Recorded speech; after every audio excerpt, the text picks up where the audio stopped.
My fellow Americans, and Elon Musk, I wanted to take a second to process all that has taken place since Inauguration Day.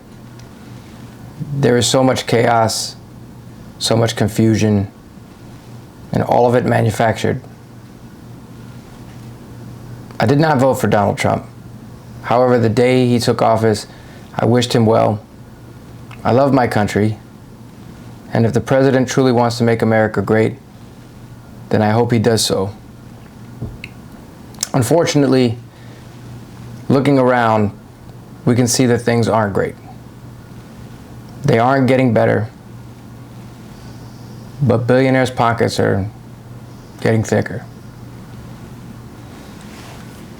Words like oligarch or robber baron are foreign to the average person, especially during an all-out media blitz intentionally designed to spread misinformation at the speed of tweet. An oligarch is a rich billionaire, like the United Healthcare CEO who no one remembers his name, but everyone remembers the name of his alleged killer. Rich billionaires like that bribe politicians in their favor at the expense of the American taxpayer.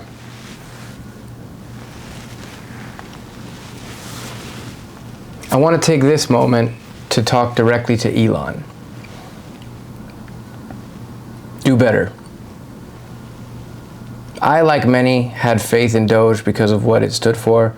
Some don't realize that the acronym means do only good every day. That's not what's happening right now.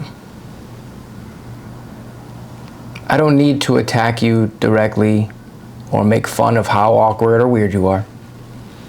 I am genuinely asking, are you aware of the damage you are causing? Government is not a business.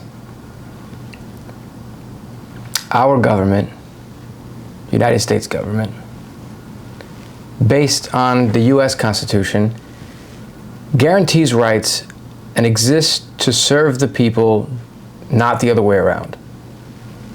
Rights like freedom of speech, which you actively suppress while claiming to support. My advice to you directly is this, as a father. You say that you lost your child, but you lost your child when you decided to not accept them for who they are. It's your loss, not theirs. And I genuinely feel sorry for you. You must be such a sad person to have all that wealth and yet still be so miserable.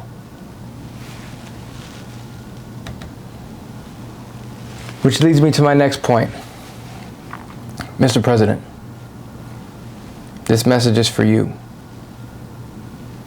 First, I want to thank you, because if it were not for you, I wouldn't be running for U.S. Senate in Florida, because on November 5th, you taught me a few things.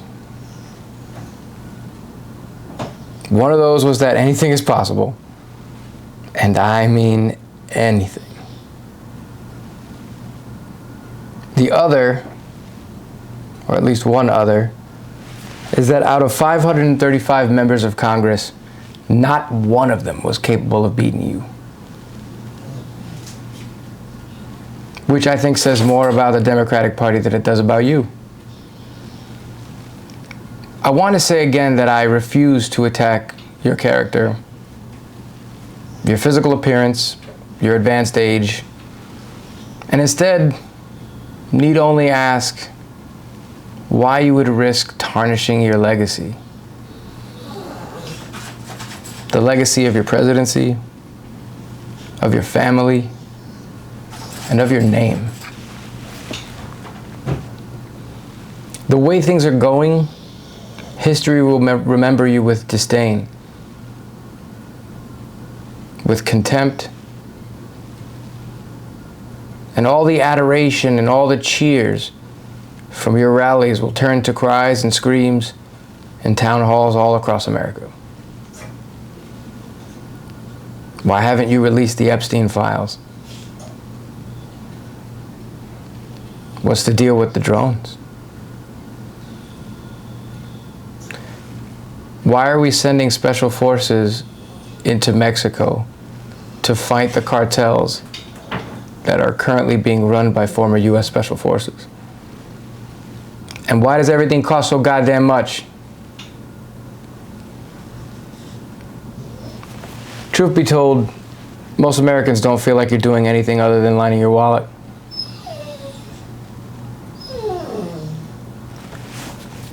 A business prioritizes profit over people, and a government should always put its people above all. The United States of America is more than a federal government bureaucracy. It is more than an individual states. It is us. It is we, the people. A government that serves its people and helps its people to thrive will in turn lower crime rates, lower poverty, homelessness, and create sustainable generational wealth that will in turn strengthen the economy and once again show the world that the U.S. is a world leader. And not only that, we are the world leader.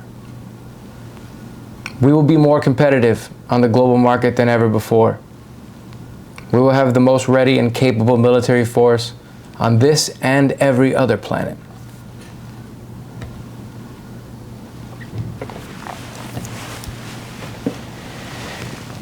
Years ago, I saw a video of Dwayne "The Rock" Johnson.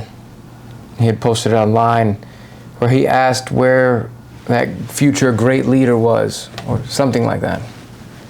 The point is, when I saw it, I wondered who it was out there hearing it, hoping for that person to rise up.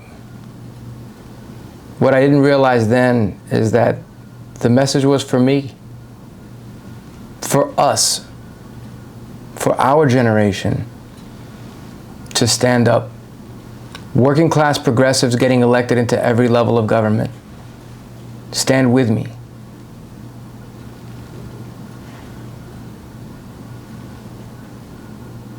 If you've ever considered running for office or just trying to do your part to help, stand with me. I know it can seem overwhelming, impossible even, but I've seen impossible things done by men, women, etc. On July 4th, 1776, we did the impossible and stood up to a king. A social contract declared that all men were created equal, and then defined in their favor who could be considered a man. In 1863, we renegotiated that initial contract, and President Abraham Lincoln amended it as such when he issued the Emancipation Proclamation, marking the end of the U.S. Civil War.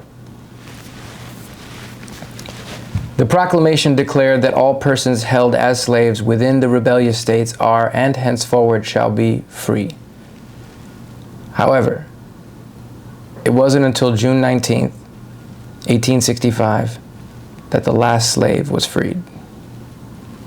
And yet here we are, after 244 years. It's time to renegotiate the contract.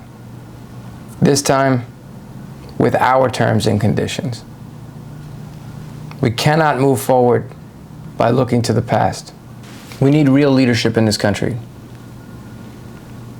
which is I have no doubt in my mind that I will be the next U.S. Senator from Florida in 2026. God bless America.